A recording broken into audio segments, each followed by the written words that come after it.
तो इस लेक्चर में अपन पहले डिस्कशन कर लेते हैं जो मैंने आपको पिछले लेक्चर में होमवर्क दिया था, जो अपना 9th लेक्चर था फंक्शन का, उसमें मैंने आपको होमवर्क दिया था, वो डिस्कस कर लेते हैं। तो इसमें सबसे पहले ऑब्वियसली मैंने वही क्वेश्चंस मार्क किए हैं जहां पर आपको डाउट्स आ सकते हैं। तो एक्सरसाइज 1 में पार्ट 1 है ना, ये निकालते हैं पहले।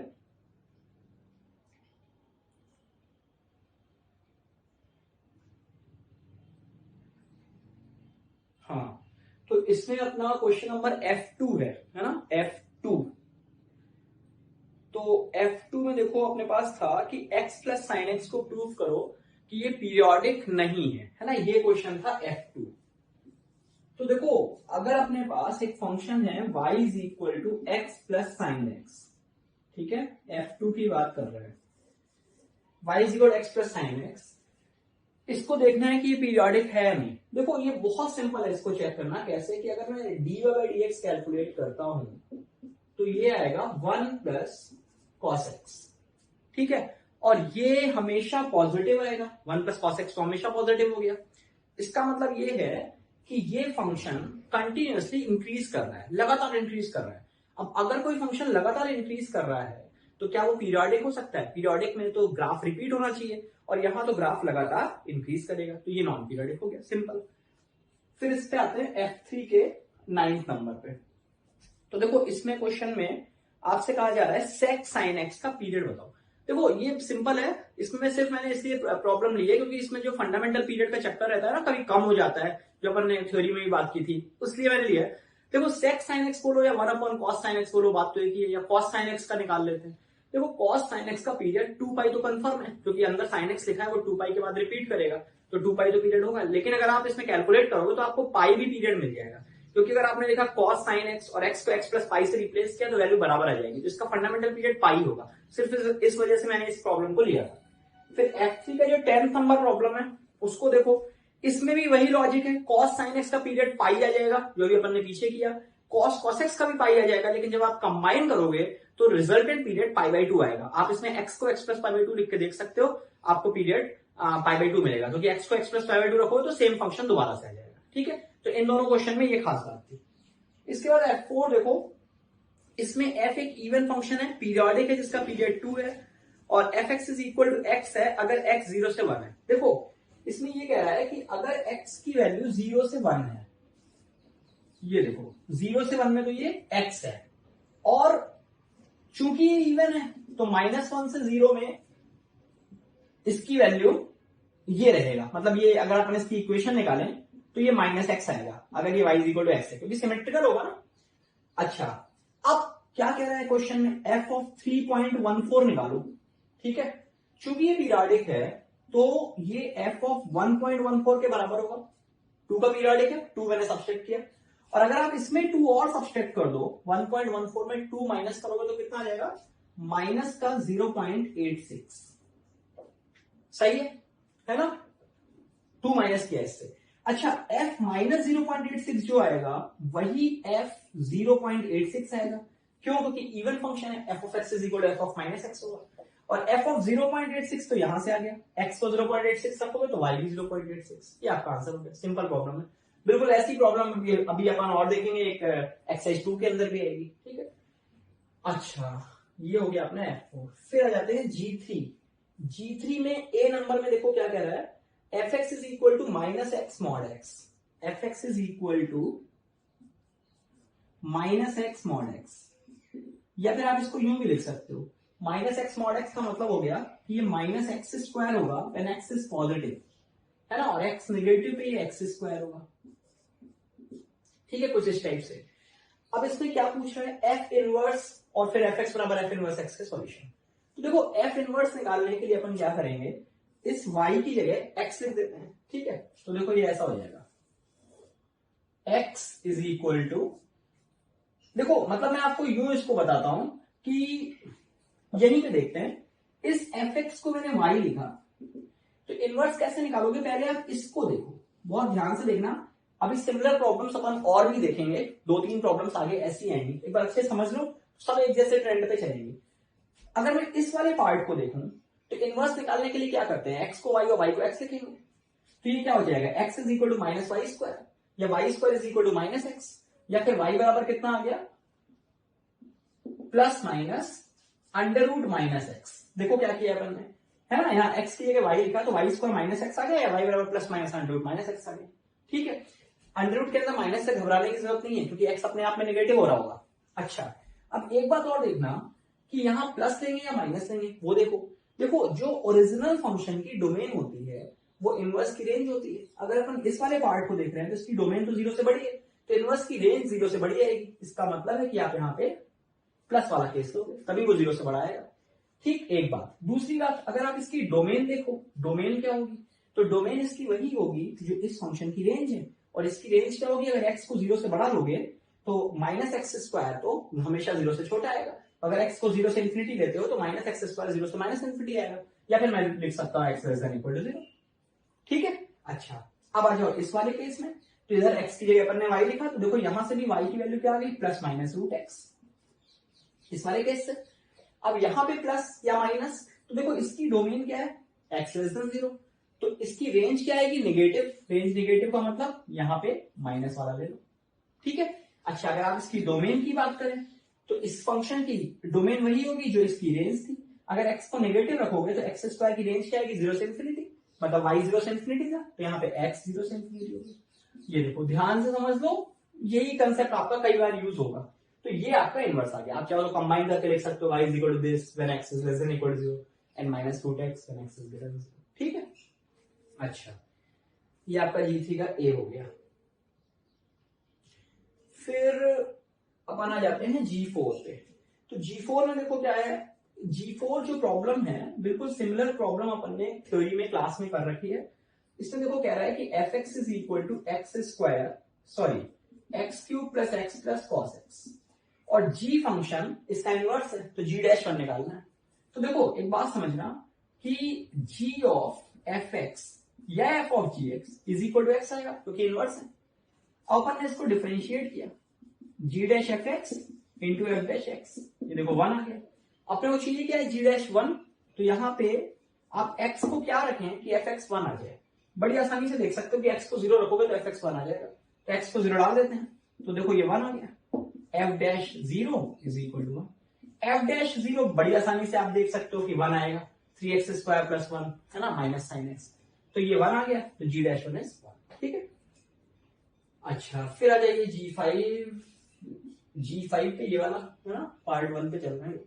पार्ट 1 में G5। अब देखो G5 में fx आपको फंक्शन दे रखा है, gx दे रखा है, दोनों एक दूसरे के इनवर्स हैं, तो अल्फा बताओ। बहुत ही ट्रिकी प्रॉब्लम है। अब कोई इसमें बच्चा क्या कर सकता है कि fx का पूरा इनवर्स वगैरह निकालेगा, फिर उसको उससे कंपेयर करेगा। सही है अप्रोच, कोई दिक्कत नहीं है, लेकिन आप इसको डायरेक्ट ऐसे सोच सकते हो कि अगर आप g फंक्शन को देखो तो ये तो वेल नोन है, अगर आप इसमें x को 0 डालते हो तो gx की वैल्यू क्या आएगी, 1 आएगी। मतलब मैं कह सकता हूं कि जो y बराबर gx फंक्शन है ना, y बराबर कौन सा क्वेश्चन है, G5, y बराबर gx जो फंक्शन है, अगर हम इसमें x को 0 डालते हैं तो y की वैल्यू 1 आएगी। कंफर्म है? तो इसका मतलब ये हुआ कि जो fx है, अगर उसमें अपन x को 1 डालेंगे तो y 0 आएगा। x को 1 डालो, किस वाले इक्वेशन में डालोगे, निश्चित तौर पे नीचे वाले में। ठीक है, तो x को 1 डाला तो देखो ये क्या आ गया, minus alpha square plus alpha plus 2। ठीक है, तो यहां से ये y कितना आ गया, 0 आ गया। ठीक है, या फिर alpha square minus alpha minus 2 is equal to 0, या फिर अल्फा बराबर 2 एंड माइनस 1। ठीक है, अब पॉइंट ये आता है कि 2 और माइनस 1 दोनों लेंगे या कोई एक, तो उसमें क्या करो, एक और वैल्यू डाल के देख लो। ठीक है, एक और केस के लिए आप चेक कर लो। ठीक है, अच्छा ये हो गया G5। इसके बाद पार्ट 2 पे आते हैं। पार्ट 2 में देखो F5 है ना, F5 की बात कर रहे हैं, तो F5 में आपको fx दे रखा है, gx दे रखा है। ठीक है, तो ये जो क्वेश्चन आप इसमें देख रहे हो F5, यही का यही क्वेश्चन आपका एक्सरसाइज 2 में भी एक बार मिलेगा आपको। ठीक है, तो इसमें क्या करना है, आपको g ऑफ fx का पीरियड फाइंड करना है। तो सबसे पहले तो क्या करो कि आप इसमें g ऑफ fx निकाल लो। तो देखो g ऑफ fx बराबर cos of 2x minus fractional part of x upon pi. ठीक है, अब क्या है, अब इसके बाद आप ऑप्शन पे आ जाइए, जैसे पाई 2 पाई ऐसे ऑप्शन दिए। मान लो अपन ने यहाँ पे x को x प्लस पाई से रिप्लेस कर दिया, तो देखो ये कितना आएगा, cos of 2x plus 2 pi minus x plus pi upon pi का फ्रैक्शन। ठीक है, देखो ये जो पाई है इसका रोल खत्म हो जाएगा, क्योंकि ये 1 आएगा ना, पाई अपॉन पाई, और फ्रैक्शन पार्ट के अंदर इंक्रीज है, हटा दो। इस 2 पाई का रोल भी खत्म हो गया, क्योंकि कॉस के अंदर 2 पाई ऐड कर दो। देखो ये आपका इसके बराबर आ गया, मतलब इसका पीरियड पाई तो हो ही गया। तो पाई से बड़े तो कोई सवाल उठते नहीं। अब पाई से छोटे कोई ऑप्शन दिख रहे हैं आपको, एक π/4 दिख रहा है, एक π/2 दिख रहा है, उनको ऐसे ही चेक करके देख लो। अगर किसी में होल्ड करता है तो वो पीरियड हो जाएगा उसका सबसे छोटा जो पीरियड आएगा, है ना, अदरवाइज पाई तो है। ठीक है, अच्छा फिर आ जाते हैं अपन F6 पे। देखो F6 में क्या है कि ये आपको sin x plus sin 5x upon cos x plus cos 5x का पीरियड पूछा है। इसमें सिर्फ इतना सा मेरा सजेशन है कि आप पहले इसको सिंप्लीफाई कर लो, मतलब ऊपर sin c plus sin d लगा लो, नीचे cos c plus cos d लगा लो, उसके बाद आंसर करें। ठीक है, अच्छा फिर आ जाते हैं अपन G4 पे। देखो G4 में fx दे रखा है और f of fx is x दिया हुआ है। ठीक है, तो आपको बताना है कि a b c d पे क्या कंडीशंस होंगी। तो देखो एक तो तरीका ये हो सकता है कि आप इसमें G4 में fx ऑलरेडी दे रखा है ax प्लस बी अपॉन सी एक्स प्लस डी, आप इसमें क्या करें, f ऑफ fx निकाल लीजिए। ठीक है, f ऑफ fx कैसे निकालोगे, a f x plus b upon c f x plus d. ठीक है, एफ एक्स की वैल्यू फिर से डाल देना और उसको बराबर x के रख दो, है ना, कंडीशन बन जाएगी, कंपेयर कर दो दोनों साइड। अच्छा फिर G4 के बाद G5। देखो G5 में क्या है, fx आपको दे रखा है, तो रेंज निकालनी है h इनवर्स की, जबकि hx क्या है, f ऑफ fx। देखो बहुत सिंपल सी बात है कि अगर इसमें जो hx है वो f ऑफ fx है और इसकी आपसे रेंज पूछी गई है, तो सॉरी h इनवर्स की रेंज पूछी गई है, तो इसका सीधा मतलब क्या है कि आप hx की डोमेन निकाल दो, जो hx की डोमेन होगी वही h इनवर्स की रेंज होगी। और hx की डोमेन कैसे निकालोगे, देखो सबसे पहले तो x क्या होना चाहिए f के डोमेन में। f की डोमेन आपको क्वेश्चन में दिख रही है -1 से 2, मतलब पहली कंडीशन क्या लग गई, x -1 से 2 होना चाहिए। एक बात खत्म। अच्छा फिर fx के पीछे क्या फंक्शन है f, वही पुरानी डोमेन के कंडीशंस लगा रहे हैं, तो fx भी क्या होना चाहिए, -1 से 2। अब आप क्या करेंगे, यहां से x निकालो और इन दोनों का इंटरसेक्शन ले लो। क्लियर, ये आपका G5 भी हो गया।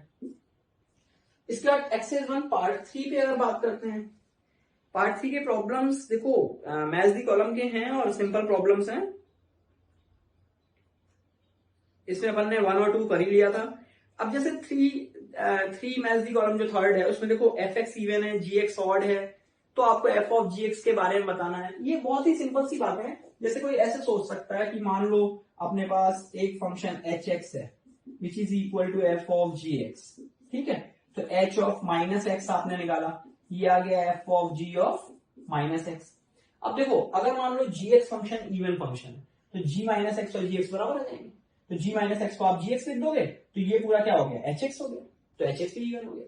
अब मान लो gx ऑड फंक्शन है, मतलब उस पिछले वाले केस में तो f से कोई फर्क ही नहीं पड़ा। अब अगर gx ऑड है तो ये माइनस बाहर आएगा। अब अगर f इवन हुआ तो ये माइनस को न्यूट्रलाइज कर देगा, मतलब h इवन हो जाएगा, और अगर f ऑड हुआ तो माइनस को बाहर ले आएगा, तो उस केस में h ऑड हो जाएगा। ठीक है, इसी तरीके से अपने को जो बाकी की दे रखे हैं कि पीरियोडिक के लिए भी अपन इसी प्रकार से चेक करें। ठीक है, फिर फोर्थ बहुत ही स्टैंडर्ड प्रॉब्लम है ना, पीरियड्स वगैरह फाइंड करने हैं, सिंपल स्ट्रेट फॉरवर्ड पीरियड के कंसेप्ट लगा के निकाल लोगे। ठीक है, अच्छा फिर अपन आते हैं एक्सरसाइज 2 पार्ट 1 पे। ठीक है, इसको डिस्कस करते हैं।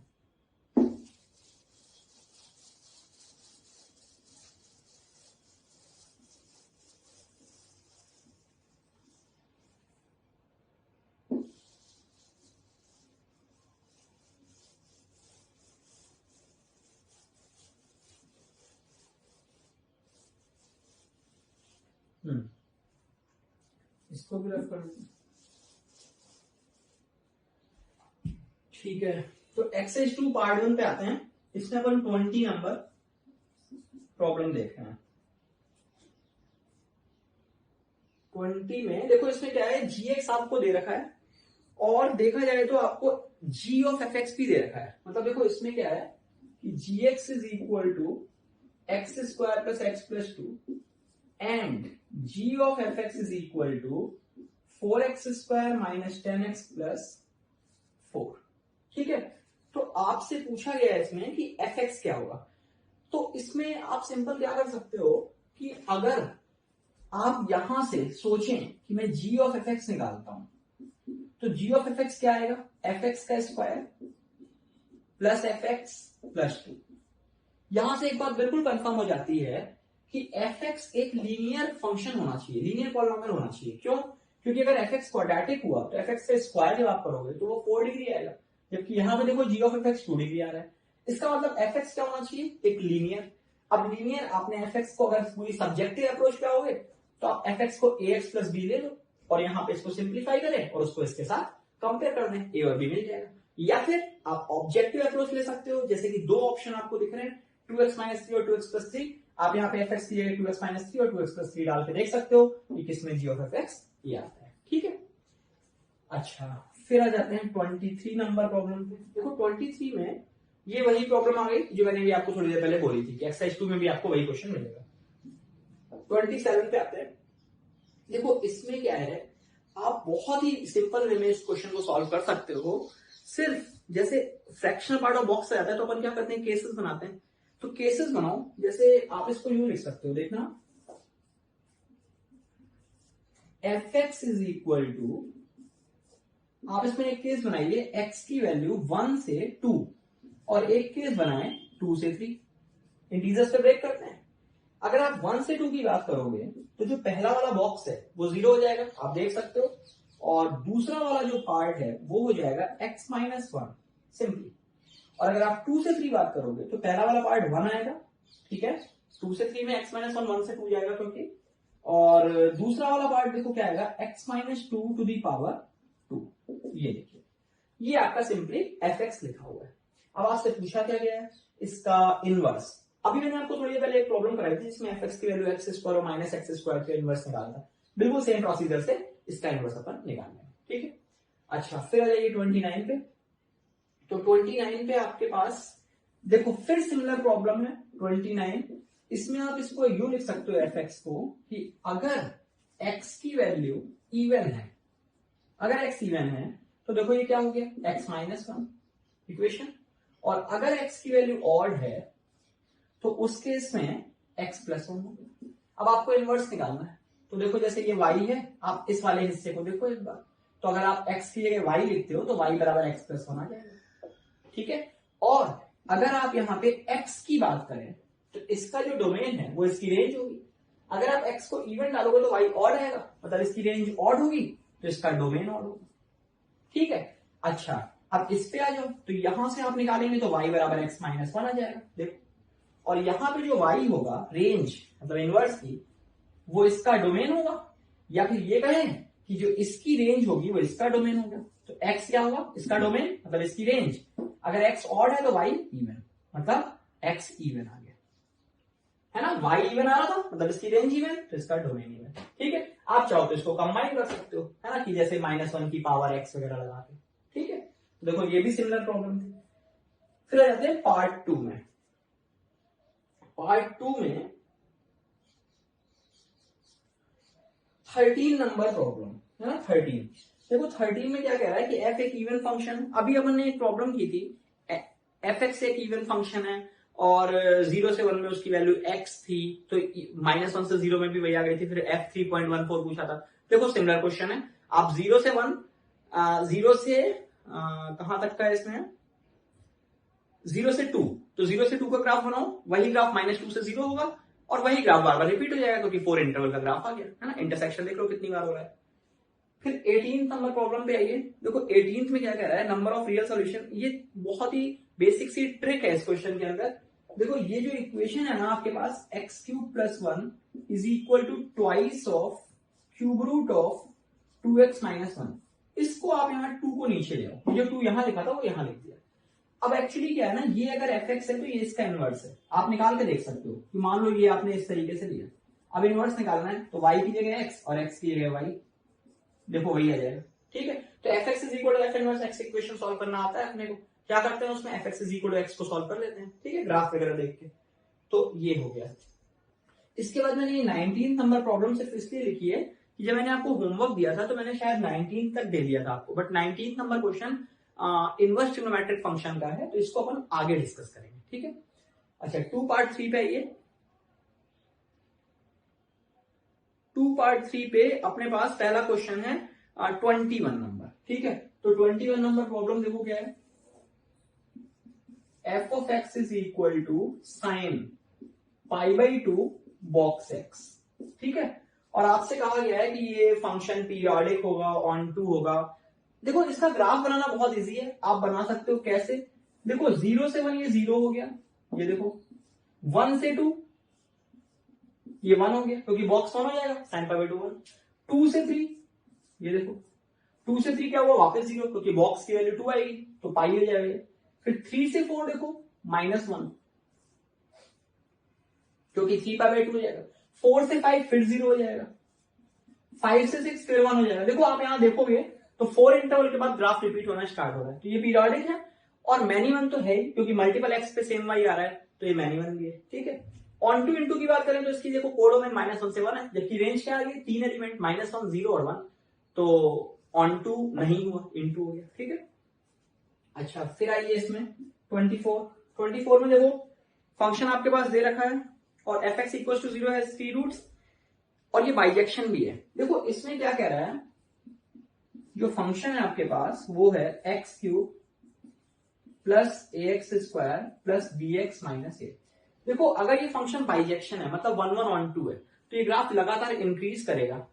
अगर कोई ग्राफ लगातार इंक्रीज करेगा फिर तो एक ही सॉल्यूशन देगा, जबकि यहाँ पे कह रहा है 3 सॉल्यूशन।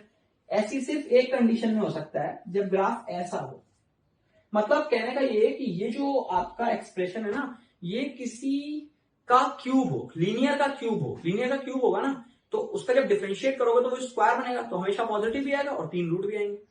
तो ये किसी लीनियर का क्यूब है और लीनियर का क्यूब कैसे पता चल रहा है, ये x-2 का होल क्यूब लिख दो इसे।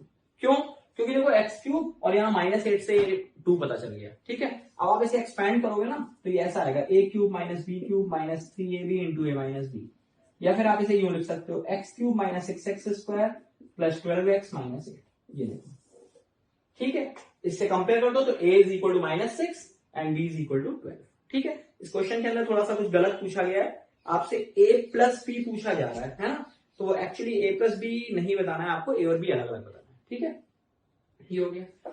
फिर इसके बाद अपन आ जाते हैं 25th प्रॉब्लम पे। देखो 25th प्रॉब्लम पे क्या कह रहा है,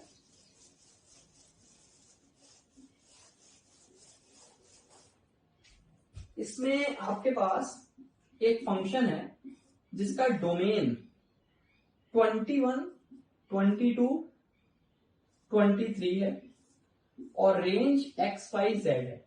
ये मैंने ऐसा इसलिए बनाया क्योंकि डिस्क्रीट क्वेश्चन के अंदर ऑलरेडी दे रखा है, हाँ डिस्क्रीट सेट है और ये 1 1 फंक्शन है, ये भी दिया है। अच्छा फिर 3 स्टेटमेंट आपके पास लिखे हुए हैं, एक है f21 is equal to x, फिर एक है f22 is not equal to x, फिर लिखा है f23 is not equal to y, ठीक है। इन 3 में से एक स्टेटमेंट सही है, बाकी 2 गलत है। तो पहले तो आप इस फंक्शन को थोड़ा सोच के फंक्शन डिसाइड करो कि किस इनपुट पे क्या आउटपुट आएगा, है ना। 3 इनपुट के लिए 3 आउटपुट तो दे रखे हैं, इन 3 में कोई एक बात सही है। मान लो पहला केस अपन ने लिया, ये भी गलत, ये भी गलत और ये सही, एक केस। फिर एक केस ये भी लेना पड़ेगा, ये गलत, ये सही, ये गलत। फिर एक केस इसमें ये सही, बाकी दोनों गलत। अच्छा तो एक बात बताओ कि अगर f22 is not equal to x ये गलत है, इसका मतलब f22 x के बराबर होगा। f22 is not equal to x ये गलत है, मतलब f22 x के बराबर होगा। फिर देखो यहां पे क्या लिखा है, f23 is not equal to y, तो इसका ये मतलब है कि ये सही है, तो f23 y नहीं होगा, तो फिर क्या होगा f23, या तो x होगा या z होगा। x हो नहीं सकता क्योंकि अगर इसको आपने x कर दिया ना तो फिर ये मैनिमन हो जाएगा। और जो पहली कंडीशन है वो क्या है, f21 x नहीं है, तो देखो f21 फिर y से कनेक्ट हो सकता है। देखो f21 x के बराबर नहीं है, ठीक है। f20 मतलब ये स्टेटमेंट गलत, f21 x के बराबर नहीं है, इसका मतलब f21 बराबर x स्टेटमेंट गलत हो गया, ये फंक्शन बन गया। अब आप देख लो F21 की वैल्यू y है, F22 x है, F23 z है। अगर आप इनवर्स निकालोगे जो ऑप्शंस में दे रखे हैं, जैसे F इनवर्स y कोई पूछेगा 21, F इनवर्स x पूछेगा तो 22, है ना, इस तरीके से। ठीक है, तो ये अपना यहाँ पे डिस्कशन आज का कंप्लीट होता है। अब जो पिछले लेक्चर में मैंने आपको दिया था, अब आगे अपन थ्योरी में प्रोसीड करते हैं। ठीक, तो अपन आज नेक्स्ट टॉपिक स्टार्ट कर रहे हैं, इनवर्स ट्रिग्नोमेट्रिक फंक्शंस। ठीक है, तो टॉपिक है अपना इनवर्स ट्रिग्नोमेट्रिक फंक्शंस। देखो अभी अगर अपन लास्ट टॉपिक की बात करें जो अपन ने पढ़ा था, तो वो इनवर्स फंक्शन था, है ना। इनवर्स फंक्शन में अपन ने क्या किया था, कोई फंक्शन दिया होता था और उसका अपन इनवर्स निकाल रहे होते थे, है ना। देखो कई बार ऐसा हो रहा था कि किसी फंक्शन का इनवर्स एग्जिस्ट ही नहीं करे, ये भी पॉसिबल था, और कभी कभी ऐसा था कि फंक्शन का इनवर्स एग्जिस्ट करेगा। ठीक है, सॉरी। तो अगर अपन थोड़ा सा पॉइंट रिकॉल करें कि कब इनवर्स एग्जिस्ट कर रहा था और कब नहीं, वैसे तो पिछला ही टॉपिक था, फिर भी एक छोटा सा आइडिया दोबारा से ले लेते हैं। जैसे मान लो कोई फंक्शन इस तरीके से था, ये वो एक सेट ये हुआ a to b, और अपन ने इसको यूं लिया कि मान लेते हैं यहाँ पे 1 2 3 4 और यहाँ पे a b c d ले लो। ठीक है, अच्छा अब यहाँ पे 1 को b से लिंक किया, 2 को a से लिंक किया, 3 को b से लिंक किया, 4 को c से लिंक किया। ठीक है, तो यहाँ पे इसका इनवर्स एग्जिस्ट कर जाएगा। ठीक है, क्यों? क्योंकि अगर आप इसका इनवर्स बनाओगे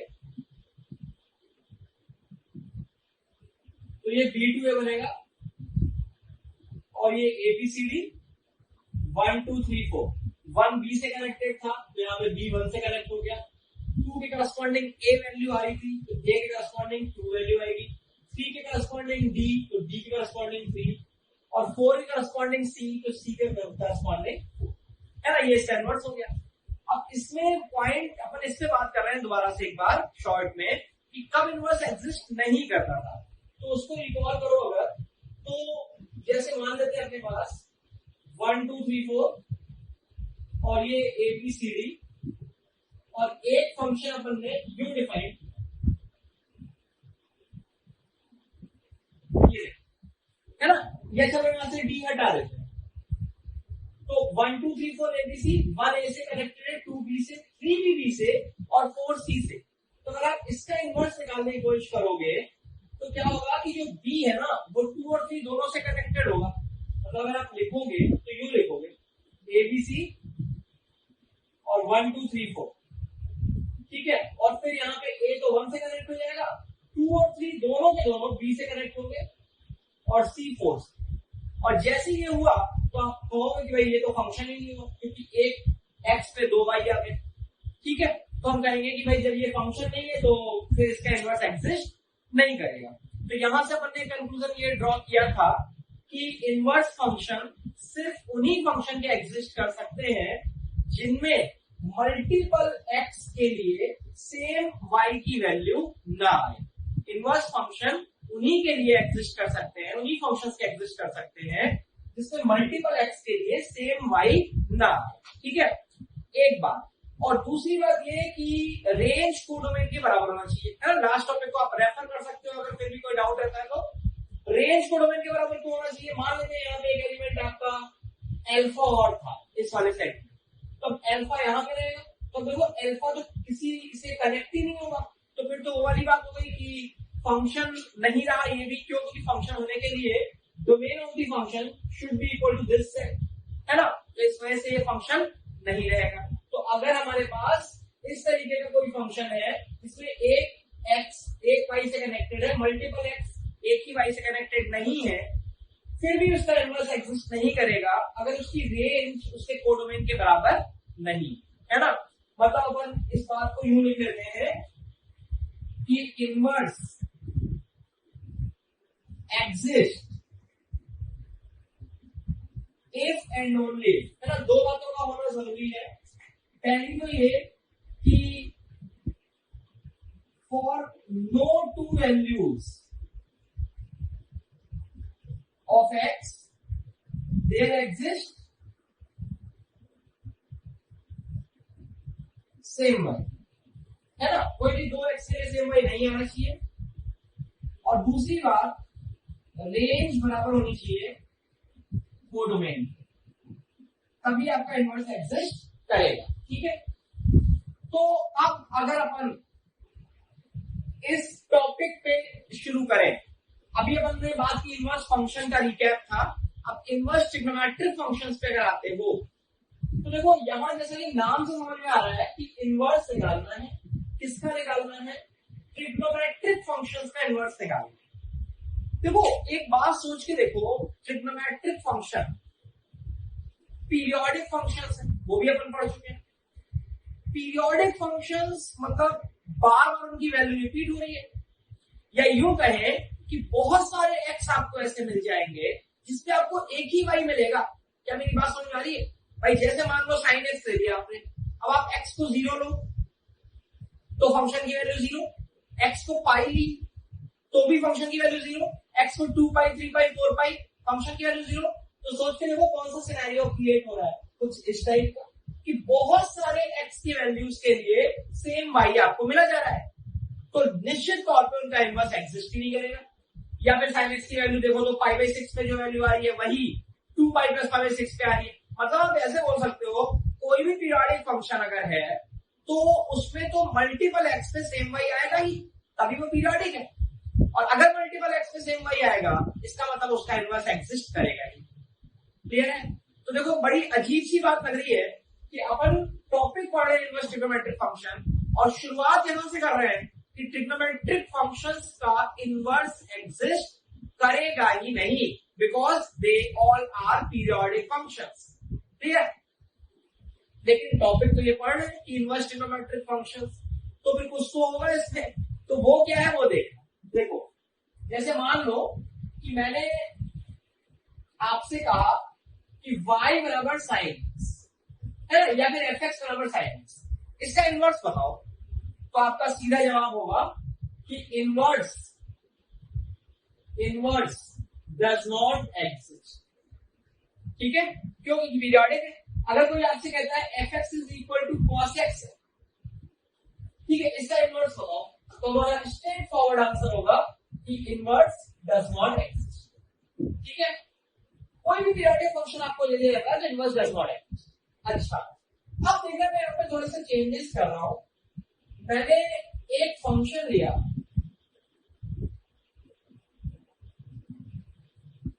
ये देखो minus pi by 2 to pi by 2 to minus infinity से प्लस इंफिनिटी, है ना, क्योंकि इंफिनिटी ले लिया तो ब्रैकेट में ऐसे लगा दिया।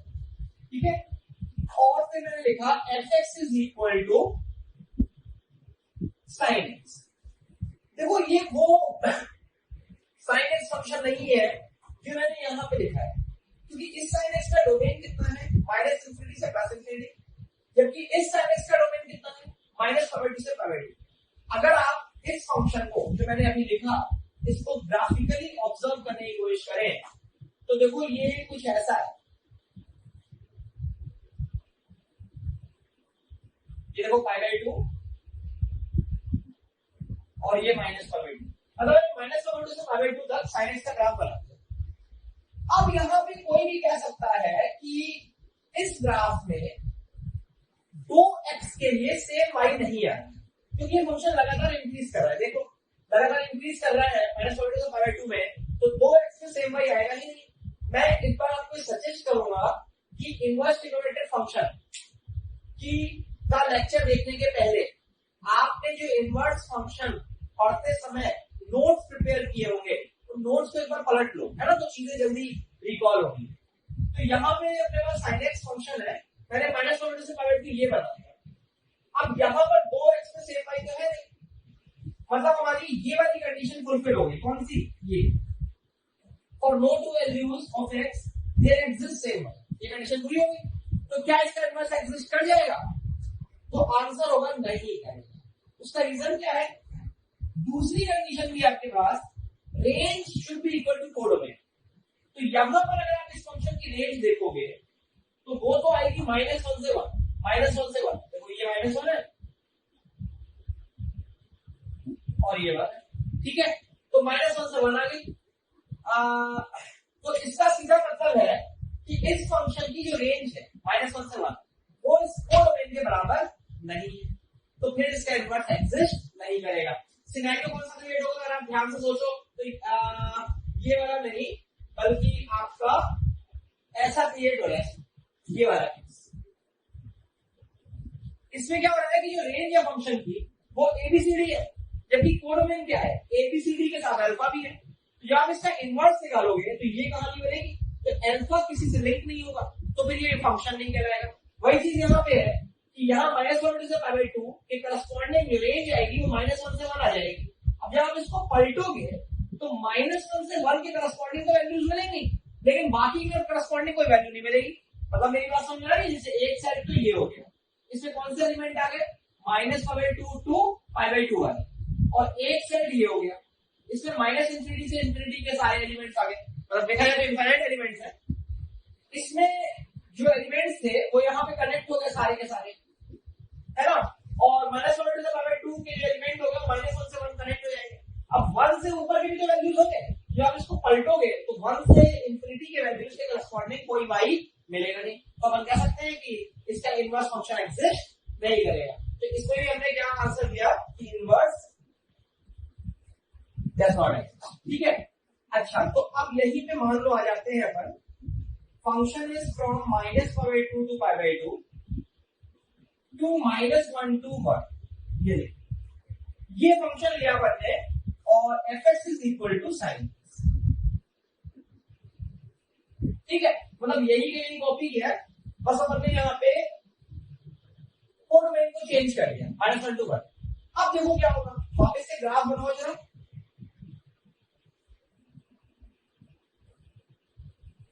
ठीक है। ये मैंने साइन का ग्राफ बनाया,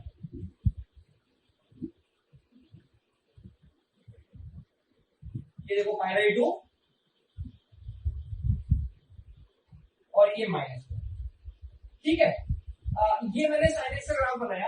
अब देखो ये आपका लगातार फंक्शन इंक्रीज कर रहा है, तो किसी भी 2x से सेम y आपको मिलने नहीं वाला, तो इसका इनवर्स इस वजह से तो एग्जिस्ट करे। फिर इस फंक्शन की जो कोडोमेन है वो रेंज के बराबर है, इसका मतलब दोनों कंडीशन फुलफिल हो रही है। कौन सी? एक तो ये वाली, और no two values of x there exist same y and range is equal to codomain, मतलब इस फंक्शन का इनवर्स एग्जिस्ट करे। तो अब अपन नेक्स्ट स्टेप पे आते हैं, जो मैंने आपको सबसे पहले बोला कि ट्रिग्नोमेट्रिक फंक्शंस का इनवर्स एग्जिस्ट नहीं करता है, लेकिन अगर ट्रिग्नोमेट्रिक फंक्शंस को किसी पर्टिकुलर डोमेन में लिया जाए, किसी पर्टिकुलर डोमेन में लिया जाए तो उसका इनवर्स एग्जिस्ट कराया जा सकता है। जैसे कि तो अब अपन इसका इनवर्स निकालते हैं, साइन एक्स का इनवर्स।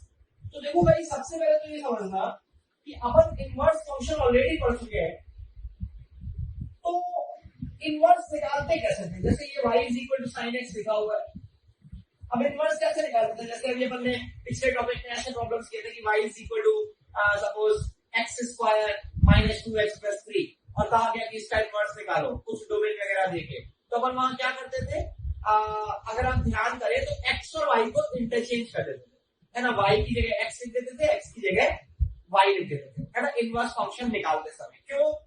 देखो मैं फिर एक बार रिपीट कर रहा हूं कि इस टॉपिक को पढ़ने के पहले पिछला लेक्चर आपका प्रिपेयर होना चाहिए।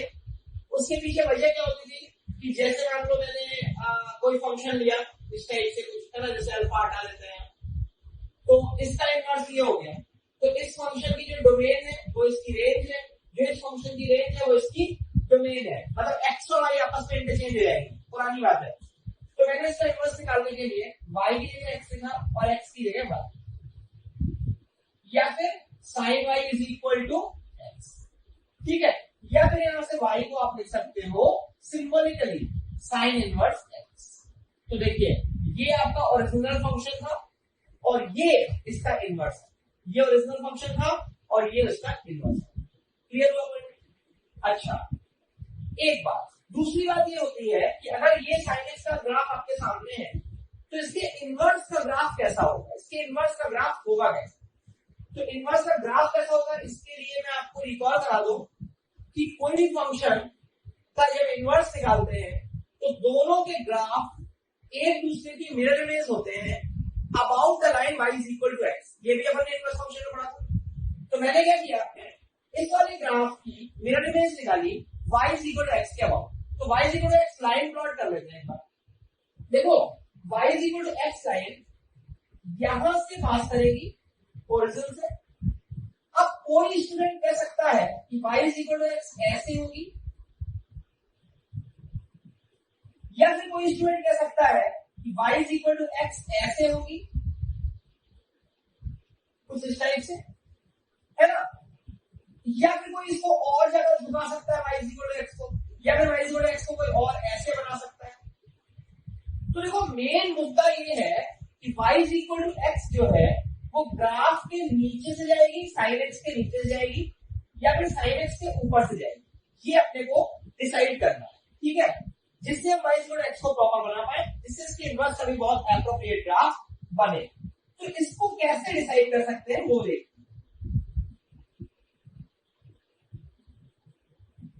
देखो अगर मैं आपसे कहता हूं कि इस पॉइंट पे ओरिजिन पे ये वाली जो ग्राफ आपको दिख रहा है sin x, इस पे टेंजेंट ड्रॉ करो।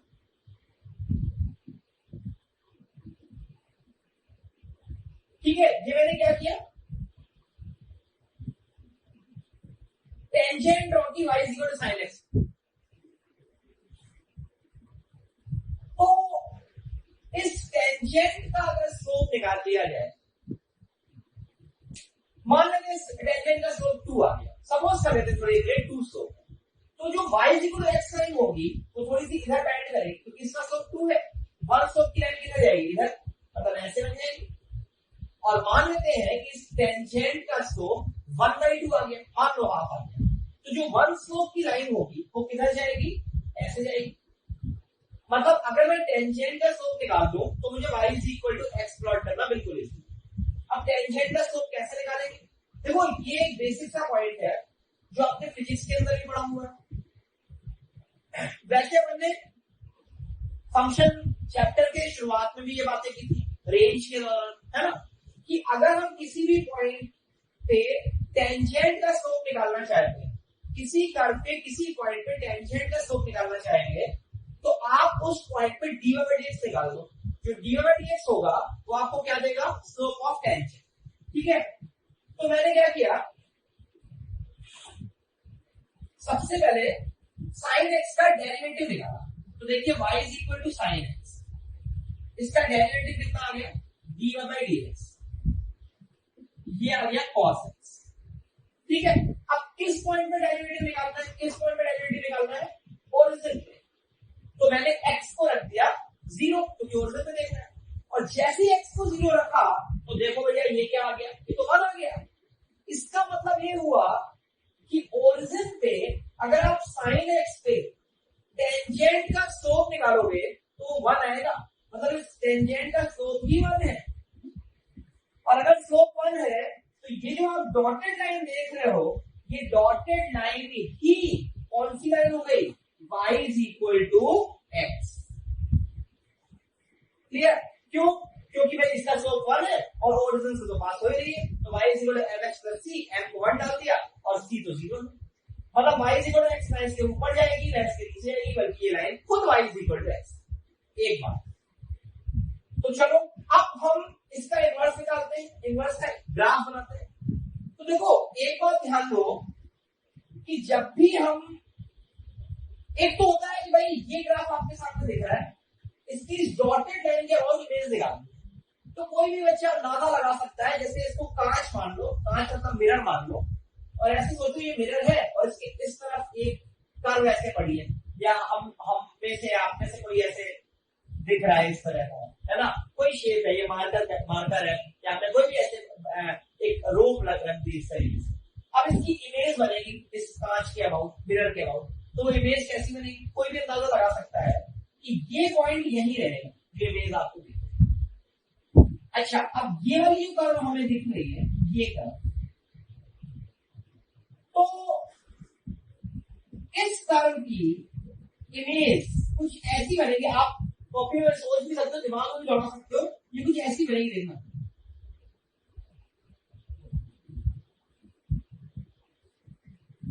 फील कर पा रहे हो? मतलब ये जो ग्राफ है इसकी इमेज ये मेरा है y0x, ठीक है। तो सिमिलरली ये वाला जो ग्राफ आपको दिख रहा है इसकी और इसके और मेरा इमेज निकालोगे तो वो कैसी आएगी, सोच के देखो। इसकी इमेज निकालती है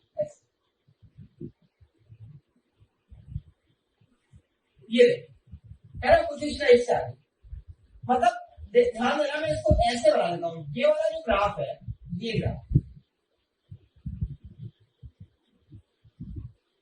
ग्राफ किसका हो गया, साइन एक्स के इनवर्स का, साइन एक्स की मिरर इमेज अपन ने बनाया, ठीक है। अच्छा, अब एक बात और समझना कि जैसे ये पॉइंट आपका जो है इसके करस्पॉन्डिंग ये पॉइंट आ रहा है, इसके करस्पॉन्डिंग ये पॉइंट आ रहा है, इस पॉइंट का कोऑर्डिनेट कोई बता सकता है, ये होगा π/2, 1, π/2, 1 ये पॉइंट होगा। अब एक बात सोचो, जैसे हमारे पास ये एक फंक्शन था ये वाला, तो अगर इस फंक्शन में 1 के करस्पॉन्डिंग b वैल्यू मिल रही है तो मैं ये कह सकता हूं कि इस ग्राफ में एक पॉइंट है 1, b, इस ग्राफ में एक पॉइंट है 1, b, और 1, b के करस्पॉन्डिंग अगर आप इसका इनवर्स देखें, अल्फा मैंने हटा दिया है क्योंकि अल्फा में तो इनवर्स एग्जिस्ट नहीं कर रहा था, तो इसका इनवर्स ये है, तो इस इनवर्स में b के करस्पॉन्डिंग 1 वैल्यू मिलेगी। मतलब पॉइंट क्या आएगा, b, 1। मतलब सोचो कि यहां पर एक पॉइंट है 1, b जो ग्राफ पे पॉइंट है, और उसके इनवर्स से एक पॉइंट है b, 1। मतलब एक बात सोच के देखो, सिमिलरली जैसे यहाँ पे 3, d पॉइंट है इस ग्राफ पे, तो यहाँ d, 3। मतलब आप यूं सोचो कि अगर कोई फंक्शन है जिसमें एक पॉइंट 2, 5, ठीक है, तो उसके इनवर्स में एक पॉइंट होगा जिसके कोऑर्डिनेट कितने होंगे, 5, 2 है ना। कोई फंक्शन है जिसमें 6, -3 एक पॉइंट है, तो उसके इनवर्स में एक पॉइंट होगा -3, 6। क्लियर है? तो सिमिलरली ये जो पॉइंट था इसकी मिरर इमेज ये आ रही है, तो π/2, 1 के करस्पॉन्डिंग पॉइंट इनवर्स में क्या होगा, 1, π/2। मतलब ये वाला पॉइंट आ गया 1, π/2। क्लियर है? सिमिलरली ये जो पॉइंट है इसकी इमेज ये आ रही है, इसका कोऑर्डिनेट देखो कितना है, -π/2, -1। देखो -π/2, -1, तो इसकी जो मिरर इमेज होगी या इसके करस्पॉन्डिंग पॉइंट होगा उसकी कोऑर्डिनेट कितना होगा, -1, -5। तो ये आपका फाइनल ग्राफ हो गया साइन इनवर्स एक्स का। इसको अपन यहां बना लेते हैं। देखो साइन इनवर्स एक्स का अलग से ग्राफ बना रहा हूं मैं, सिर्फ साइन इनवर्स। ये वाला जो ग्राफ है वो बना रहा हूं, ये ठीक है। अच्छा, ये वाला जो पॉइंट है 1, π/2, तो ये 1 होगा, और ये वाला पॉइंट π/2, ठीक है। सिमिलरली ये पॉइंट -1, -1, तो ये देखो -1 और ये -1, ठीक है। तो ये हमारा y = साइन इनवर्स x का ग्राफ है, ठीक है। अच्छा, अब थोड़ा सा और फील लेने के लिए, थोड़ा और एक्यूरेसी लेने के लिए मैं आपको एक 11th क्लास का पॉइंट रिकॉल कराता हूं। उसमें आपने ये देखा था कि जैसे मान लो ये कोई लाइन है और ये एक पॉइंट है, मान लो ये पॉइंट है अल्फा, बीटा, और ये कोई लाइन है, और इस पॉइंट की मुझे मिरर इमेज निकालनी है। ये P पॉइंट है और ये इसकी इमेज है, मान लेते हैं H, K, और ये लाइन की इक्वेशन मैंने दे दी आपको y = x, ठीक है। तो आप यहाँ पे इमेज के कोऑर्डिनेट्स निकाल सकते हो। कैसे निकालते थे, आप अपने तरीके से निकाल सकते हो जैसे भी आपको आइडिया है, फिर भी मैं इसको एक बार करके दिखाता हूं आपको। पहली बात तो ये देखना कि ये 90 डिग्री एंगल होगा क्योंकि इमेज निकाल रहे हैं, तो P की इमेज आई और ये डिस्टेंस बराबर ये होगी, तो यहां से एक बात कंफर्म है कि अगर मैं पीआई का स्लोप निकालूं, पीआई का स्लोप, तो वो -1 होगा। क्यों? क्योंकि देखो इसका स्लोप कितना है 1, y इक्वल टू एक्स का स्लोप 1 है, और इसका स्लोप और इसका स्लोप है ना, इसका स्लोप और इसका स्लोप दोनों का प्रोडक्ट -1 होगा, m1 m2 -1, क्योंकि 90 डिग्री एंगल है। अगर इसका स्लोप 1 है तो इसका स्लोप कितना होगा -1। तो इसका स्लोप निकालो जरा, देखो कितना आएगा, k minus beta upon h minus alpha बराबर माइनस, ठीक है। या फिर इसको थोड़ा सिंप्लीफाई कर लो, तो मैं एक बार इसको डायरेक्ट लिखने की कोशिश कर रहा हूं, h plus k is equal to alpha plus beta. क्या किया, इसे क्रॉस मल्टीप्लाई करके रीअरेंज कर लिया, ठीक है। एक इक्वेशन आ गई। एक बात ध्यान रखना कि इस इक्वेशन में अल्फा बीटा नोन है, क्योंकि जो पी पॉइंट है ये तो मुझे पता है ना, अल्फा बीटा जो भी होगा 5,8 5,-3 जो भी। अच्छा, एक तो इक्वेशन अपन ने यहां से बना दिया, और एक इक्वेशन कैसे बना सकते हो, ये जो पॉइंट होगा, ये पॉइंट, ये आई और पी का मिड पॉइंट होगा, और ये point y is equal to x को सेटिस्फाई करेगा। तो इस पॉइंट को हम कितना लिख सकते हैं, अल्फा प्लस एच बाई 2 और बीटा प्लस के बाई 2, ठीक है। और इसको लिख देता हूं, चलो मैं यहाँ पे, ये देखो अल्फा प्लस एच बाई 2 और बीटा प्लस के बाई 2, ठीक है। तो अब ये जो पॉइंट है इसको y इक्वल टू एक्स को ये सेटिस्फाई करेगा, तो रख दो यहाँ पे y और यहाँ पे x, you will get the equation beta plus k by 2 is equal to alpha plus h by 2, या फिर आप इसको यूं लिख सकते हो h minus k is equal to beta minus alpha. ये देखिए, और अब अगर अपन इन दोनों इक्वेशंस को सॉल्व करें तो देखो दोनों को ऐड कर दो एक बार, तो 2h is equal to 2 beta, या फिर h की वैल्यू कितनी आ गई देखो बीटा, और अगर आप k निकालोगे तो h को बीटा रख दो तो k विल बिकम अल्फा।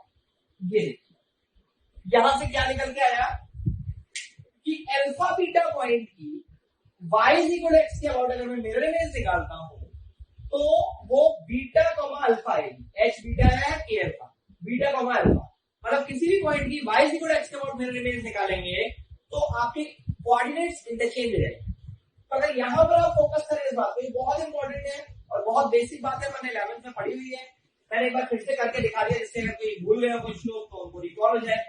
अब अगर आप देखो तो ये साइन का ग्राफ था ये वाला, और हम क्या कर रहे थे, इस ग्राफ की y इक्वल टू एक्स के अबाउट मिरर इमेज ले रहे हैं। तो अगर मैं ग्राफ की मिरर इमेज ले रहा हूं, मतलब इस ग्राफ के हर एक पॉइंट की मिरर इमेज ली जा रही है, तो अब देखो 1/2, 1 की इमेज 1/2 है ना, ऐसी कोई दूसरा पॉइंट होगा उसकी इमेज ली। जैसे अगर आप यहाँ पे देखो एक पॉइंट आप ले सकते हो π/3, √3/2, साइन एक्स का ग्राफ है ना, तो π/3 में √3/2 वैल्यू आएगी, तो उसके करस्पॉन्डिंग पॉइंट क्या मिलेगा, √3/2, π/3। ऐसे ये वाला पॉइंट देखो -π/2 -1, तो उसको पलट दो -1 -π/2। क्या क्लियर है? तो देखिए ये अपना डिस्कशन कंप्लीट होता है इनवर्स का, बेसिक्स है ना, कि इंट्रोडक्शन इनवर्स का। मैं एक बार फाइनली फिर से रीड कर देता हूं कि किसी भी फंक्शन का, किसी भी ट्रिग्नोमेट्रिक फंक्शन का इनवर्स अगर पूछा जाता है तो हमारा आंसर होगा नहीं एग्जिस्ट करेगा। हाँ, अगर मैं ट्रिग्नोमेट्रिक फंक्शन को किसी पर्टिकुलर डोमेन में बाउंड कर दूं, जैसे कि अपन ने साइन को -π/2 से π/2 में किया, अच्छा, तो उसका इनवर्स एग्जिस्ट कर सकता है। यहां पर मैं एक बात और ऐड करना चाहूंगा कि मान लो कि मैंने साइन का ग्राफ ऐसे लिया, देखना π/2 से 3π/2 2 - 0.2 1, ठीक है, fx is equal to sine x. और अब आपसे कोई पूछता है कि भैया बताओ इसका इनवर्स एग्जिस्ट करेगा कि नहीं, तो अब आप में से काफी लोग मेरे हिसाब से इसका आंसर खुद सोच चुके होंगे अभी तक। देखो साइन का ग्राफ तो ये होता है,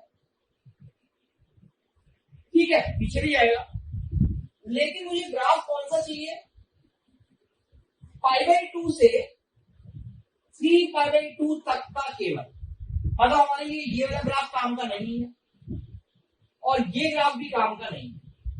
अब देखो सिर्फ ये ग्राफ आपको दिख रहा है, तो बताओ क्या 2x पे सेम y आ रहा है, नहीं आ रहा है, पहली कंडीशन सेटिस्फाई हो रही है।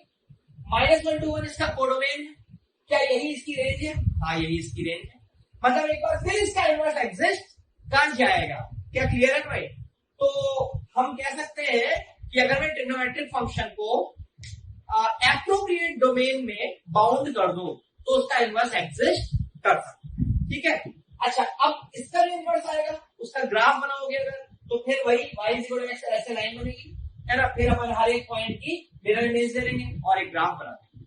लेकिन एक बात यहां पर और मेंशन कर देता हूं मैं कि अगर कभी भी कहीं पर आपको साइन इनवर्स दिखता है, साइन इनवर्स, है ना, और आपको कुछ भी मेंशन नहीं किया गया है क्वेश्चन, तो आप बाय डिफॉल्ट ये मानेंगे कि ये जो इनवर्स आपने निकाला है ये साइन एक्स को -π/2 से π/2 में रोक के निकाला।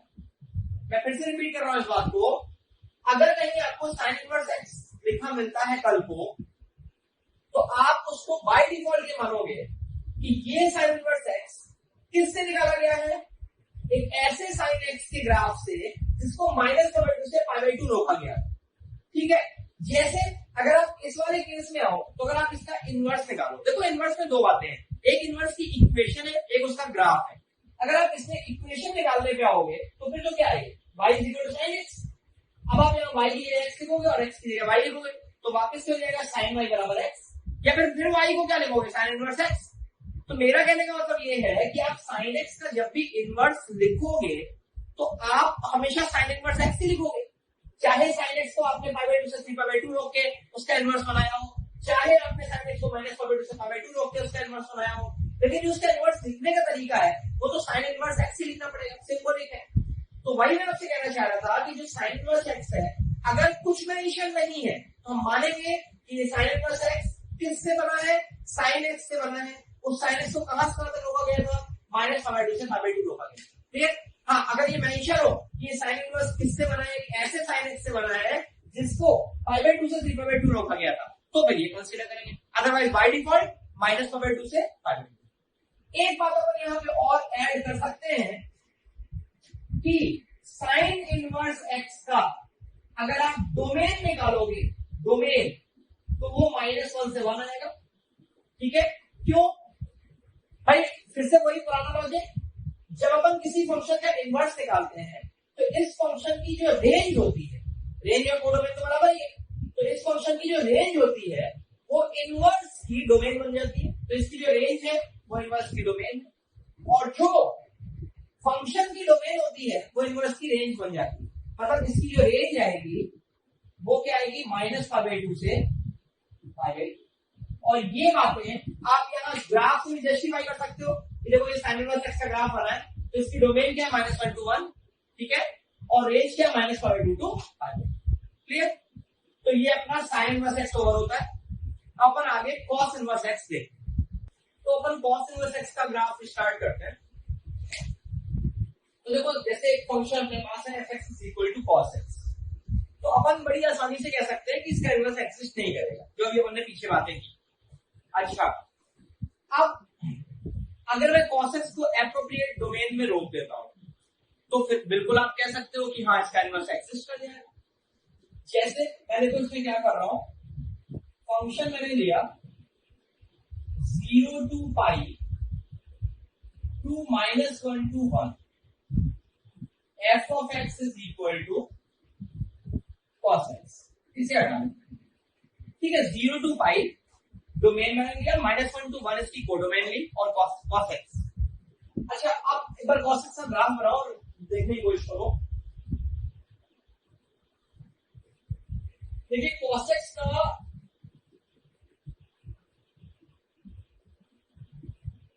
ये ऐसा कुछ ग्राफ हो गया, ये 0 पे वैल्यू 1 आ रही है, ये वाला पॉइंट π/2 हो गया और ये पाई है।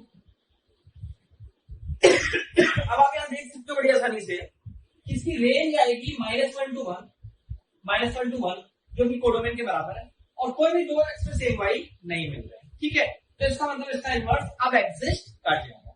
देखो दो बातें, एक है इनवर्स का ग्राफ और एक है इनवर्स की इक्वेशन। इनवर्स की इक्वेशन लिखना बहुत मामूली से काम है ट्रिग्नोमेट्रिक फंक्शंस के लिए। जैसे क्या करोगे यार, जैसे अपने पास cos x है या फिर y = cos x, अब हमने क्या किया, y की जगह x लिखा और x की जगह y लिखा, ठीक है। और फिर ये हो गया cos y is equal to x, या फिर y is equal to cos inverse x। तो ये तो बहुत मामूली सा काम है और इसमें कोई एफर्ट्स भी नहीं लग रहे। अच्छा, तो अब इसका ग्राफ बना लेते हैं। ग्राफ कैसे होगा देखना। देखो पहले भी आपको थोड़ी देर पहले बोला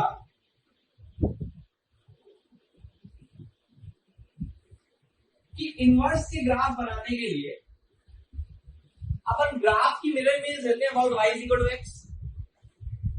अब जैसे y is equal to x के अबाउट मिरर इमेज लेनी है, ये ग्राफ है आपके पास, थोड़ी सी प्रैक्टिस है ना जरूरी है y is equal to x के अबाउट मिरर इमेज लेने की, है ना, बहुत बेसिक प्रैक्टिस आपको करनी है।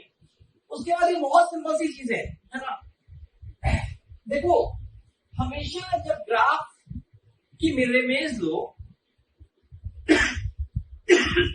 सॉरी, तो आप ग्राफ के कुछ खास पॉइंट की मिरर इमेज ले लो, कुछ स्पेशल पॉइंट जो भी आपको लग रहा हो।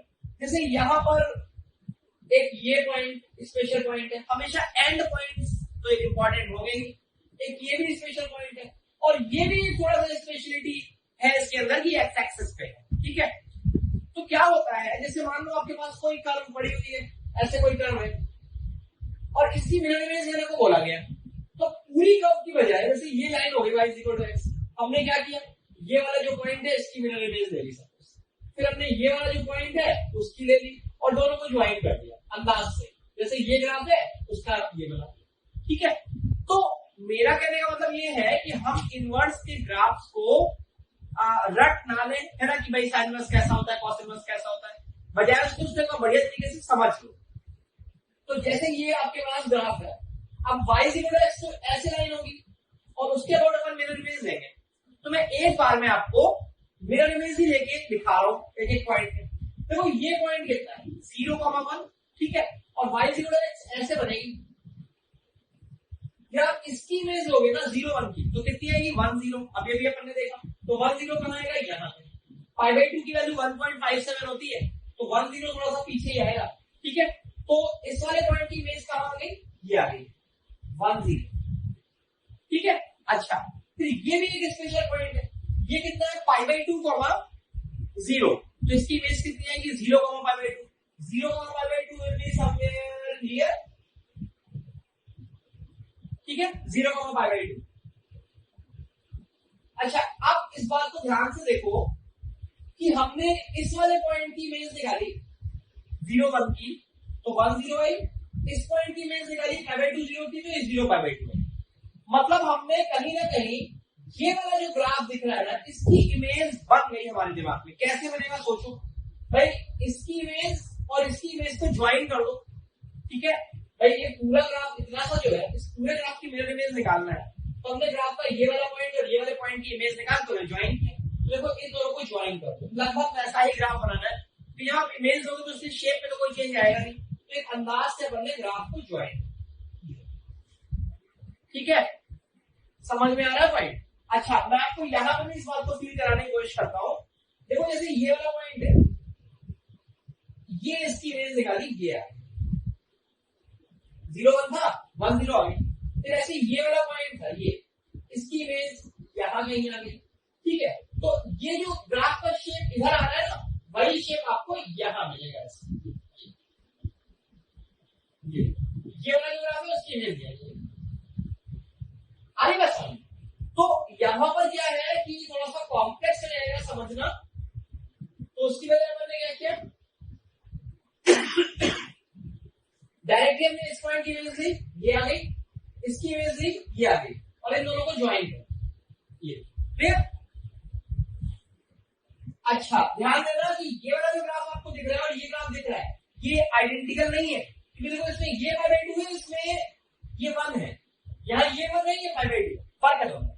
अच्छा, इधर वाले का काम खत्म हो गया। अच्छा, इस वाले हिस्से की बात करें तो इस पॉइंट की तो आपने इमेज निकाली ली है, π/2 0 की, 0π/2। ये पॉइंट कितना है π, -1, तो इसकी इमेज क्या आएगी -1, -1, कहां मिलेगा, यहां मिलेगा -1 और पाई समवेयर हियर, क्लियर है। तो देखो ये इमेज किस पॉइंट की है, इस वाले पॉइंट की, और ये इमेज किस वाले पॉइंट की है, इस वाले पॉइंट। आप दोनों को जोड़ दो, इन दोनों को ज्वाइन कर दो, तो देखो कैसे लेंगे,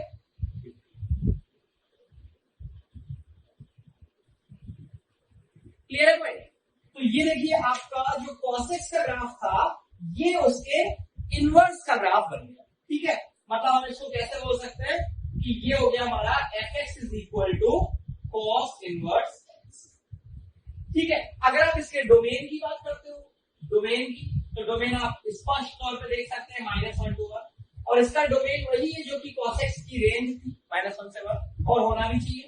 इसकी रेंज की अगर बात करें तो 0 to पाई आ रही है, ये देखो 0 to पाई, और वो वही है जो हमारे ओरिजिनल कॉस की डोमेन, और वो भी होना चाहिए, ठीक है। तो मेरे हिसाब से आपको ये बात यहां से क्लियर हो गई होगी कि इनवर्स के ग्राफ्स अपन किस तरीके से बनाते हैं, है ना, बनाने का प्रोसीजर क्या है।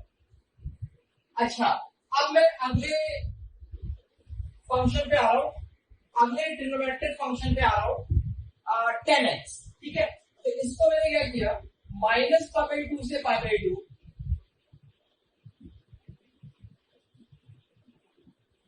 टू माइनस इंफिनिटी से infinity, fx is equal to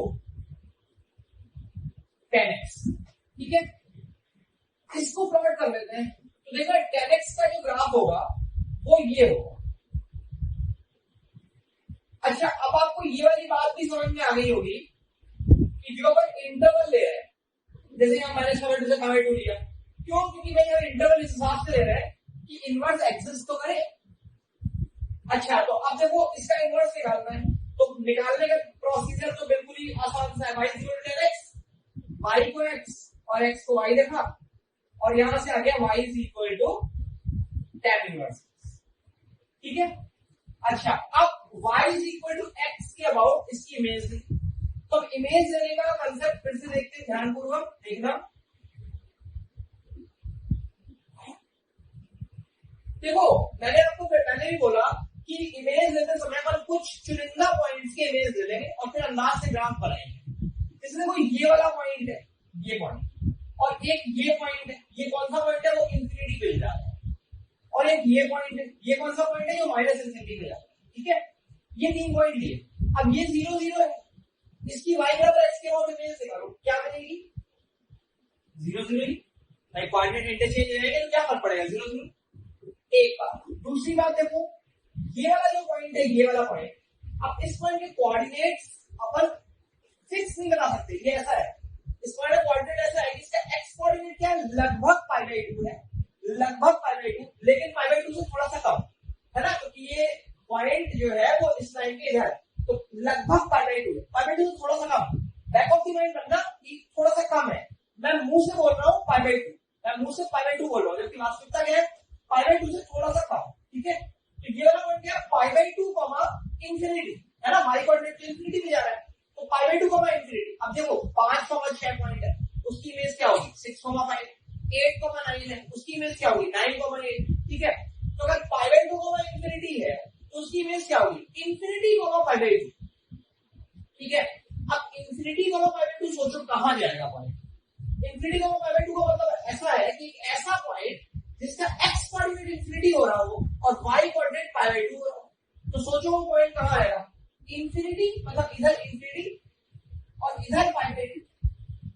अब यहां इस बात का ध्यान रखें कि ये जो हाइट आप π/2 बोल रहे हो ना, ये वास्तव में π/2 नहीं है, ये π/2 से थोड़ी सी कम है, क्योंकि यहाँ पे x कोऑर्डिनेट π/2 से कम था ना, तो उसकी इमेज रहेगी तो π/2 से थोड़ा सा कम y हो, ठीक है।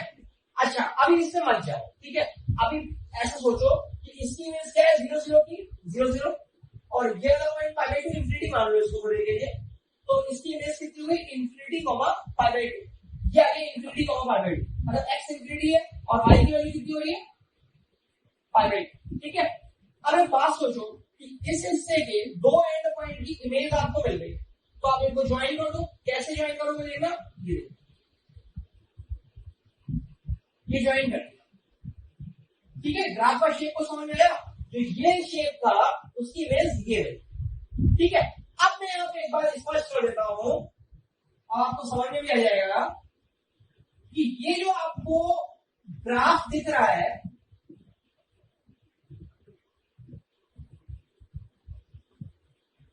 ये ऐसा है, क्या कुछ फील हो पा रहा है? ये π/2 लाइन है और मैं कह रहा हूं कि ये ग्राफ ना इस लाइन के नीचे रहेगा, ये ग्राफ इस लाइन को अप्रोच करेगा, y बराबर π/2 को अप्रोच करेगा। आप इसको फील करो कि यही की टेंडेंसी यहां दिख रही है और ये पॉइंट दिखता है π/2 से थोड़ा सा कम, कॉमा इंफिनिटी, तो इसकी रेंज क्या आएगी? इंफिनिटी कॉमा π/2 से थोड़ा सा कम। फिर से समझा, π/2 से थोड़ा सा कम, कॉमा इंफिनिटी, तो रेंज क्या आएगी? इंफिनिटी कॉमा π/2 से थोड़ा सा कम, तो इंफिनिटी कॉमा π/2 से जस्ट कम। क्लियर है? तो ये आपके इस वाले हिस्से की इमेज है। सिमिलरली अगर मैं इस पोर्शन की बात करूं तो 0 0 क्या इमेज 0 0। अब तेजी के साथ आप समझ सकते हो ये पॉइंट कितना है? -π/2 माइनस इंफिनिटी, तो इमेज कितनी आएगी? -इंफिनिटी माइनस π/2, तो -इंफिनिटी माइनस π/2 यहां कहीं होगा। तो देखो इसको ज्वाइन करो और एक बार फिर से ये -π/2 को एंड करेगा, अप्रोच। ठीक है, ये आपका ग्राफ बन गया y बराबर tan इनवर्स x। और इसमें अगर आप डोमेन देखोगे तो डोमेन -इंफिनिटी से इंफिनिटी हो जाएगी, ये देखो, जो कि आप इसकी रेंज देख रहे हो, और इसकी जो रेंज आएगी वो -π/2 से π/2 आएगी, जो कि इसकी डोमेन। क्लियर? तो मेरे हिसाब से आपको tan इनवर्स x का ग्राफ बिल्कुल स्पष्ट होगा। एक और कंक्लूजन जो इंपॉर्टेंट है वो ध्यान देना कि जब हम y बराबर tan x की y बराबर x के बहुत इमेज देते हैं तो जो y बराबर x लाइन है वो कहां होगी, उसको गौर से देखना। y बराबर x लाइन यहां से पास करेगी और बिल्कुल उसी तरीके से जैसे कि sin x का जब हमने ग्राफ बनाया था तो y बराबर x उसकी टेंजेंट थी, y is equal to x, sin x की टेंजेंट थी, बिल्कुल उसी प्रकार से y is equal to x, tan x की भी टेंजेंट थी। अच्छा, कैसे भाई? अगर आप tan x को डिफरेंशिएट करोगे तो इसका डेरिवेटिव कितना आता है? डेरिवेटिव f dash x आएगा sec square x। tan x का डेरिवेटिव sec स्क्वायर x होता है, ये ओरिजिन है, तो अगर आप 0 डाल दोगे तो sec स्क्वायर 0 1 आ जाएगा, मतलब इस पे इस पॉइंट पे टेंजेंट का स्लोप 1 होगा, तो y बराबर x खुद ही इसकी टेंजेंट होगी। ठीक है, तो आप इसको थोड़ा फील कर सकते हो। अगर एक ही ग्राफ पेपर में बात करें कि जैसे ये tan x है, ये y इक्वल टू x है, तो ये वाला जो हिस्सा आपको दिख रहा है ना, उसकी इमेज यहां पे आ रही है ऐसे, ये देखो, इसकी इमेज ऐसा है जो आपने ये बताया। फिर ये वाला जो हिस्सा है ना, उसकी इसके बाद इमेज जो अपन नहीं देखते। देखो, फील होना बहुत इंपॉर्टेंट है कि हो क्या रहा है, चीजें अपन कैसे डिजाइन कर रहे हैं। सिर्फ रट नहीं लेना कि tan इनवर्स x का ग्राफ भी होता है। अभी अपन इतने सारे ग्राफ देख रहे हैं, फिर उनकी डोमेन रेंज है, उन सब में आप कंफ्यूज हो जाओगे। ठीक है, तो बहुत जरूरी है कि आपको ग्राफ्स बनाने की प्रोसेस पता हो। अच्छा, आप बनाते हैं साइन कॉस tan हो गया, अब बचा अपना कोसेक, सेक और कॉट।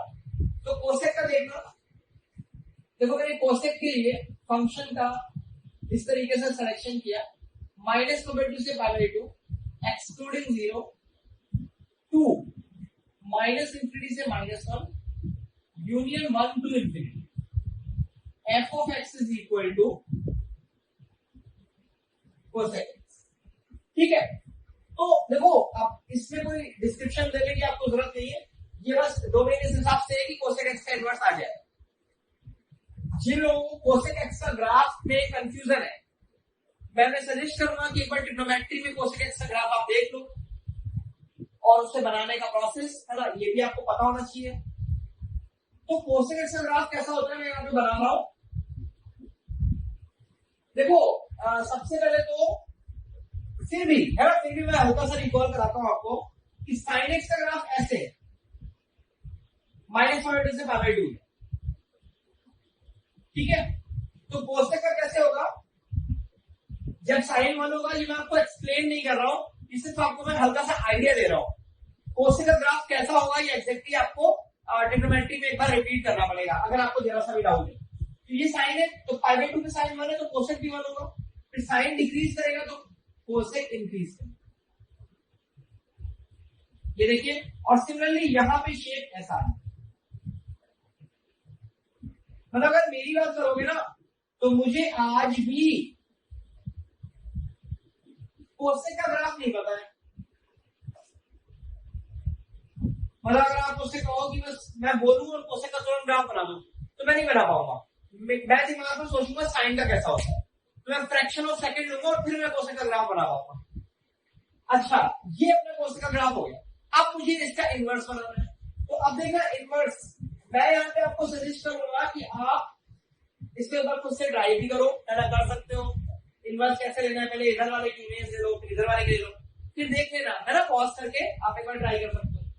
तो देखो यहाँ पर ये वाला जैसे पॉइंट है तो इसकी इमेज कितनी है, ये वाला पॉइंट कितना है, π/2, 1, π/2, 1, तो इमेज क्या आएगी 1, π/2। मैंने आपको कहा कि कुछ चुनिंदा पॉइंट्स को अपन प्लॉट करेंगे सिर्फ, जैसे यहाँ आप सबको दिख रहा होगा ये पॉइंट एक स्पेशल पॉइंट है, ये वाला एक स्पेशल पॉइंट है, ये एक स्पेशल पॉइंट है, ये एक स्पेशल पॉइंट है, तो इसकी इमेज कितनी आई π/2, 1 की 1, π/2, ये देखिए 1, π/2 ये आगे। अच्छा, ये वाला पॉइंट कितना है, ये 0 से जरा सा ज्यादा कॉमा इंफिनिटी, 0 से जरा सा ज्यादा कॉमा इंफिनिटी, तो इमेज क्या आएगी इंफिनिटी कॉमा 0 से जरा सा ज्यादा, इंफिनिटी कॉमा 0 से जरा सा ज्यादा क्या आएगा, फिर रिपीट कर रहा हूं मैं, ये पॉइंट क्या है 0, इंफिनिटी, तो इमेज क्या है इंफिनिटी कॉमा 0, इंफिनिटी कॉमा 0 का मतलब है कि जब x इंफिनिटी होगा तो y 0 हो जाएगा, तो देखो यहां कहीं ऐसे, और इसको आपने ज्वाइन, ठीक है, ये देखिए। और फिर ये वाला जो हिस्सा आपको दिख रहा है, तो ये -π/2, -1, तो इसकी इमेज कितनी आएगी -1, -π/2, ये देखिए। अच्छा, फिर ये इमेज इस वाले पॉइंट की आ गई, तो ये कितना है 0, -इंफिनिटी, 0, -इंफिनिटी, तो इसकी इमेज क्या आएगी -इंफिनिटी, 0, तो -इंफिनिटी पे 0 हो जाएगी वैल्यू, ये देखिए।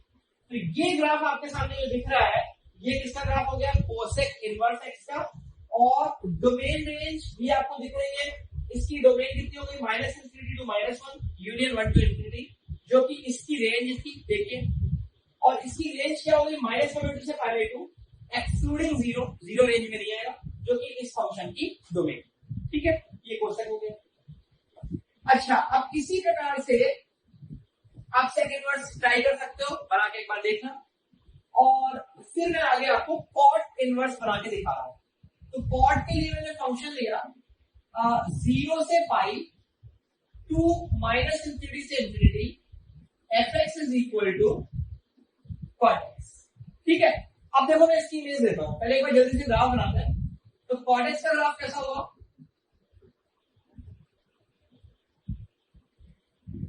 ये ऐसा ग्राफ होता है, आई होप आप सब लोगों को बढ़िया से पता होगा, ठीक है, 0, π/2 पाई, ऐसा ग्राफ बन गया 0 से पाई में। अब जब हम कॉट इनवर्स बनाएंगे तो कुछ स्पेशल पॉइंट्स की इमेज ले लीजिए, आपको जो भी स्पेशल पॉइंट्स इसमें खुद से समझ में आ रहा है, जैसे एक पॉइंट तो आपका यही हो गया, इसकी इमेज कितनी आएगी, ये π/2, 0 है, तो इसकी इमेज कितनी आएगी 0, π/2, देखो ये आ गई। अच्छा, फिर ये वाला पॉइंट देखो, ये एक स्पेशल पॉइंट है, ये कितना है 0, इंफिनिटी, तो इमेज कितनी है इंफिनिटी, 0, इंफिनिटी, 0 मतलब x इंफिनिटी होगा तो y 0, तो ये देखो ग्राफ में हो गया, ठीक है। अच्छा, फिर इस वाले पॉइंट की इमेज लो, ये कितनी है पाई, -इंफिनिटी, तो इमेज क्या आएगी -इंफिनिटी, पाई, मतलब जब x -इंफिनिटी होगा तो y पाई हो रहा होगा,